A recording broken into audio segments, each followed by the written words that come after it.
ఈరోజు మనము పునీత లూకా గారు రాసిన సువిశేషము అధ్యాయం 20 వచనములు 9 నుండి 19 వరకు ధ్యానించబోతాం.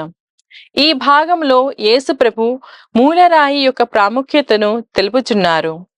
17వ వచనంలో యేసు ప్రభు ఇట్లు పలుకుచున్నారు: ఇల్లు కట్టువారు త్రోసివేసిన రాయి ముఖ్యమైన మూలరాయి అయ్యెను.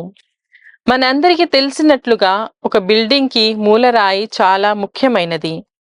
అదే విధముగా మన క్రైస్తవ విశ్వాసము యేసు ప్రభు అను మూలరాయిపై ఆధారపడి ఉన్నది.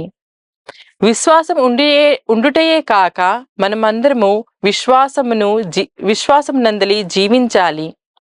రండి, ఈరోజు మనము ఆ దేవాది దేవుని మన విశ్వాసమును దృఢపరిచి ఆ విశ్వాసంలో జీవించే కృప కోసం ప్రార్థించుకుందాం.